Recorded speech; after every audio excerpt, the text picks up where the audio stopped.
کہ یہ کہہ دینا کہ ایمان تو دل میں ہوتا ہے، کسی منکر کو دیکھ کر دل کا غمگین ہونا، کسی منکر کو دیکھ کر دل سے غمگین ہونا، یہ سب سے ادنا ایمان کی علامت ہے، یہ سب سے ادنا ایمان کی علامت ہے، اور اس کے بعد ایمان کا کوئی ذرہ دل میں باقی نہیں ہے۔ یہ جو میں کہہ رہا ہوں اس کی طرف توجہ دینے کی ضرورت ہے۔ ایمان کا سب سے ادنا درجہ ہے کہ یہ منکر کو دیکھ کر دل سے غمگین اور دل سے بے چین ہو، یہ ایمان کا سب سے ادنا درجہ ہے، ایمان کا ادنا درجہ۔ میں اور آپ ذرا اس پر غور کریں، میں اپنے گھر سے لے کر باہر کے سارے معاشرے تک اگر کسی منکر کو دیکھ کر خوش ہو رہا ہوں تو یہ ایمان کی ضد ہے، کیونکہ حدیث میں آتا ہے کہ جب معروف کو معروف نہ سمجھا جائے اور منکر کو منکر نہ سمجھا جائے تو اس کا دل الٹا کر دیا گیا ہے ہر خیر سے، جیسے تھیلے کو الٹ دیا جاوے تو اس کے اندر کی سب چیزیں باہر آ جاتی ہیں، تھیلا خالی ہو جاتا ہے۔ نکسا قلبہ، اس کا دل الٹ دیا گیا ہے کہ اس کو منکرات سے تکلیف نہیں اور معروفات سے خوشی نہیں۔ اسی لیے فرمایا روایت میں کہ تم میں سے منکر کو جو دیکھے چاہیے اپنے ہاتھ سے اس کو بدلے۔ اللہ نے جن کو منصب دیا ہے، عہدہ دیا ہے، جن کو اللہ تعالیٰ نے قوت دی ہے، وہ اپنے ہاتھ کو استعمال کرے اس کام کے لیے۔ ہاتھ کا مطلب منصب اور عہدہ ہے، منصب اور عہدہ ہے، یہ ہاتھ کی اختیار ہے۔ اور اگر یہ نہیں کر سکتا ہے تو درمیانہ درجہ یہ ہے کہ منکر کو زبان سے ختم کرے۔ اور یہ بات یاد رکھنا سب کہ زبان سے منکر کے ختم کرنے کا مطلب یہی نہیں کہ لوگوں کو منکرات بتائے، منکر سے روکے، بلکہ زبان سے منکر کے ختم کرنے کا سب سے زیادہ مؤثر، آسان اور اس زمانے کے اعتبار سے جسے منکرات محبوب بن گئے ہوں، اس زمانے میں منکر سے روکنے کا سب سے بہترین طریقہ معروفات کی دعوت دے کر معروفات پر لانا ہے۔ اس لیے بجائے منکر کرنے والوں سے لڑنے کے بجائے ان کو معروفات پر لے آؤ۔ یہ جہاد کا درمیانہ درجہ ہے، یہ جہاد کا درمیانہ درجہ ہے۔ حضرت علی فرماتے تھے رضی اللہ تعالیٰ عنہ، تین درجے ہیں جہاد کے: جہاد بالید، جہاد باللسان، جہاد بالقلب۔ اور حدیث بھی اسی طرح فرمایا ہے کہ ہاتھ سے بدلنا منکر کو یا زبان سے بدلنا منکر کو، یہ سب سے آخری درجہ جس کے بعد ایمان کا کوئی ذرہ دل میں باقی نہیں ہے، وہ دل سے بدلنا منکر کو۔ دل سے بدلنے کا مطلب یہ ہے کہ دعا کی قوت کو استعمال کرو اللہ سے کہہ کر اس منکر کو ختم کرانے کے لیے۔ لیکن یہ بات یاد رہے سب کو کہ اگر امت اجتماعی طور پر منکر کو ختم کرنے میں اور معروفات پر امت کو لانے میں درمیانے درجے کی ذمہ داری پوری نہیں کرے گی تو نہ اعلیٰ درجے تک پہنچ سکے گی، بلکہ ادنا درجہ بھی ختم ہو جائے گا۔ ادنا درجے کی استعداد ختم ہو جائے گی، اعلیٰ درجے تک پہنچ نہیں سکتی۔ اگر درمیانی درجے کا جہاد نہیں کیا، درمیانی درجے کا جہاد یہ زبان سے دعوت دینا ہے معروفات کی طرف، یہ ہے سمجھنے کی بات ہے۔ یہ درمیانہ جہاد ہے، زبان سے سمجھا کر معروفات پر لے آؤ، یہ زبان کا جہاد ہے۔ اور یہ بھی جب ہے منکر سے روکنا جب تمہیں امید ہو کہ یہ میرے روکنے سے باز آ جائے گا۔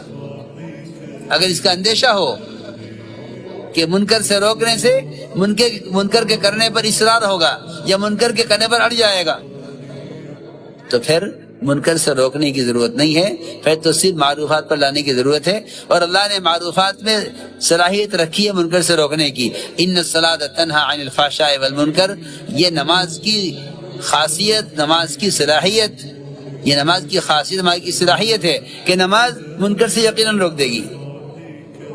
صحابی نے آ کے خود عرض کیا کہ ایک آدمی چوری بھی کرتا ہے، نماز بھی پڑھتا ہے، فرمایا اس کی نماز کو چوری سے روک دے گی۔ تو ہم نے عرض کیا کہ ایمان اپنی علامتوں کے ساتھ ہے، ایمان بے شک دل کی چیز ہے مگر یہ باہر ظاہر ہوگی۔ ہاں، اس درجے کا ایمان آج دل سے اپنے آپ کو مومن کہے اور ظاہری اعتبار سے نظر نہ آوے کہ ایسا تو وہ مشرک جس کے پیچھے صحابی لگے تلوار لے کر قتل کرنے کے لیے، اور اس نے جب دیکھا کہ تلوار سر پر آ گئی، اس نے کہا اشہد ان لا الہ الا اللہ۔ صحابی کو خیال یہ ہوا کہ تلوار سے بچنے کے لیے کلمہ پڑھ رہا ہے، اس پر تو کوئی علامت اسلام کی نہیں ہے۔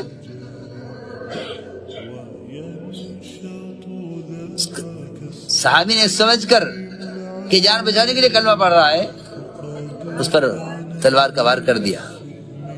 کارگزاری ہوئی، بات سامنے آئی۔ آپ نے فرمایا کہ تم نے اس کے کلمہ پڑھنے کے بعد اسے قتل کر دیا؟ کہ جی وہ تو جان بچانے کے لیے پڑھ رہا تھا۔ فرمایا کہ تم نے اس کا دل چیر کر کیوں نہ دیکھا کہ وہ یہ کلمہ جو پڑھ رہا ہے زبان سے پڑھ رہا ہے، دل سے پڑھ رہا ہے؟ حالانکہ دل چیر کر دیکھنے سے بھی نظر نہیں آئے گا کہ یہ کلمہ دل سے پڑھ رہا ہے، زبان سے پڑھ رہا ہے۔ یہ تو اس کافر کی، ایک مشرک کی سطح ہے کہ اس زبان سے کلمہ پڑھا ہے، آپ کو ماننا پڑے گا، ورنہ مسلمان یہ کہے کہ میاں ظاہر کو کیا دیکھنا، دل تو ایمان تو دل میں ہوتا ہے۔ نہیں، مومن تو اتباع سنت سے دور سے پہچانا جائے گا۔ اس لیے آپ نے دیکھ کر فرمایا کہ یہ سب، فرمایا تم کیا ہو؟ سب نے کہا ہم ایمان والے ہیں، سب نے کہا ہم ایمان والے ہیں۔ فرمایا تمہارے ایمان کی کیا علامت ہے؟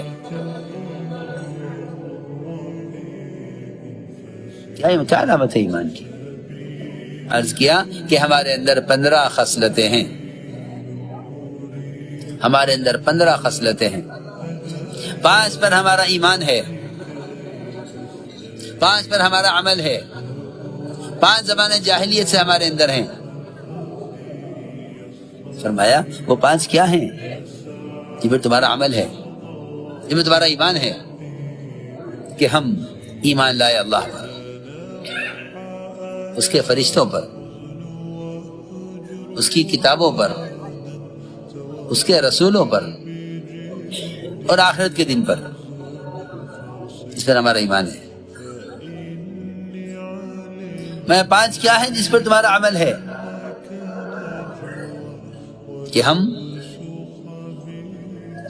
گواہی دیتے ہیں، اس بات کی گواہی دیتے ہیں کہ اللہ کے سوا کوئی عبادت کے لائق نہیں، اور گواہی دیتے ہیں کہ محمد صلی اللہ علیہ وسلم اللہ کے بندے، اس کے رسول ہیں۔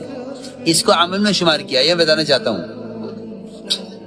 اس کو خیال میں، محض عقیدے میں، محض دل کے تصور میں نہیں رکھا، اس کو عمل میں شمار کر رہے ہیں۔ میں بتانا چاہتا ہوں، ضروری بات ہے یہ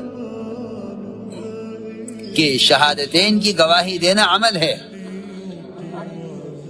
اور اس کو عمل میں شمار کیا ہے۔ یہ نہیں ہم جانتے ہیں، ہمارا عمل ہے، ہم عملی طور سے گواہی دیتے ہیں اور نماز قائم کرتے ہیں۔ میرے دوستو عزیزو، نماز کا قائم کرنا یہ ہے کہ نماز مسلمان کی زندگی کو بدلے۔ جس نماز سے زندگی نہیں بدلتی اس نماز میں غلطیاں ہیں۔ ایک آدمی اگر کسی دکان پر، کسی ہوٹل میں، کسی کارخانے میں پارٹنر بنتا ہے،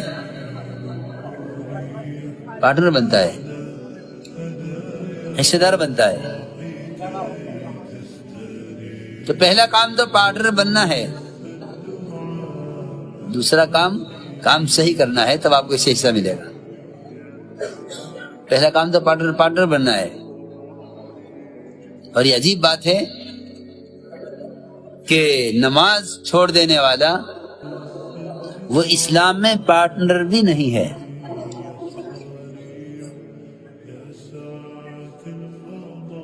وہ اسلام کے کارخانے میں کیا نہیں ہے؟ پارٹنر بھی نہیں ہے. آپ مجھے سچی بتا دیں دل سے کہ جو آپ کی دکان میں، آپ کے کارخانے میں ایک پیسے کا شریک نہیں ہے، آپ اسے کچھ دیں گے؟ کچھ نہیں. اور بالکل یہی بات ہے. عمر رضی اللہ عنہ آخری بات دنیا سے یہی کہہ کر گئے ہیں، کسی زندگی میں نماز نہیں، اس کا اسلام میں کوئی حصہ نہیں ہے.